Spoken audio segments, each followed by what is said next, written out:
Senator Fielder. Thank you, Mr. Chairman. Mr. Chairman, members, the report today is on SJ 15. This is the study of federal land management that was approved by the legislature. This study rated as the #2 overall priority of legislative studies that came out of the 63rd legislative session. We began the study in EQC by developing a survey of the county commissions, and what we did was we surveyed the county commissions that had significant amount of land. Well, actually 15% or more of their county was comprised of federal land. We, as a working group, we worked with members of the EQC to develop questions to ask those counties, and we collected their responses throughout late summer and fall. Those survey results, I think, are fairly significant drivers of what we need to be addressing with the federal land study. We asked 20 questions, and I'm going to give a brief overview, try to give a brief overview of the responses we got and the trends that we're seeing in the responses. As far as the question that we asked about wildfire conditions on federal lands within their county, 85% of the counties that responded said that the wildfire conditions on federal lands within their county pose a significant threat to public health and safety, public property, and private property. 85% of the counties responding also said that fire hazard on federally managed lands should be reduced to protect public health and safety within their county. 64% of the counties said that the federal land management actually diminishes the water yield within their county and their watersheds. When we asked the counties how important it is for the people of their county to have motorized access to public lands for sustenance activities such as gathering wood, picking berries, and harvesting wild game, 85% of the counties responded it's very important. There wasn't any county that said that wasn't important. When we asked the counties if they had an adequate supply of motorized roads on federal lands within their county to accommodate emergency ingress and egress, facility maintenance, public access, and resource management, a little over half the county said no, they do not have an adequate supply of motorized roads for those purposes. When we asked the question of the counties whether they would like to see an increase or keep as is or see a decrease in multiple use recreational access routes on federal lands, no county said that they wanted to see a decrease in multiple use recreational access routes on federal lands.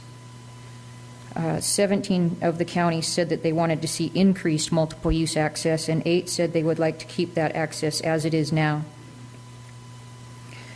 We asked the question on another one on fuel loads. And do the fuel loads on any of the federal lands within your county, are they in such a state that they could result in severe, uncontrollable, or catastrophic wildfires within your county?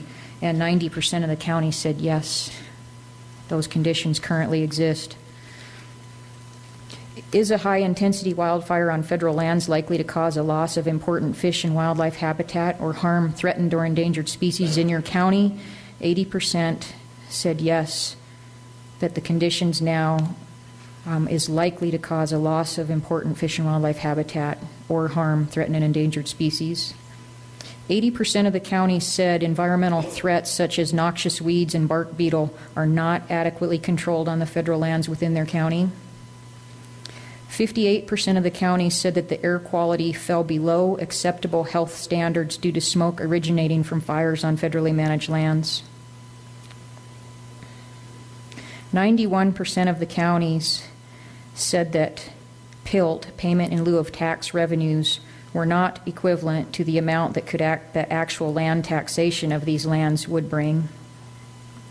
90% of the counties said that the amount of money they receive from Secure Rural Schools funds is not equivalent to the amount their county could derive from responsible harvest or extraction of natural resources.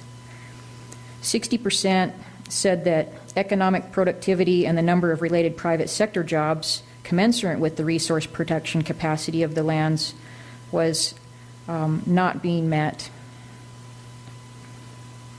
91% of the counties said that threatened and endangered species policies were adversely impacting private landowners, businesses, industries, and citizens within their county. 70% said that federal land management has resulted in adverse impacts to their county's economy. 77% said they did believe that changes in federal land management were necessary to increase the county's economy, employment opportunities, and tax base.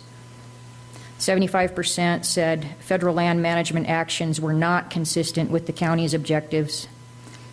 48% of the counties said they would like assistance from the state in incorporating local government objectives into federal land management actions. 56% of the counties reported having jurisdictional conflicts with federal ownership within their counties. And 88% said that they believed special interest groups had a very significant impact on the federal agency's ability to effectively manage the lands and resources within their county. That county survey can be found in your notebook. It's also on the website for the SJ15 study. There's a link to it if you want to see how each county individually responded.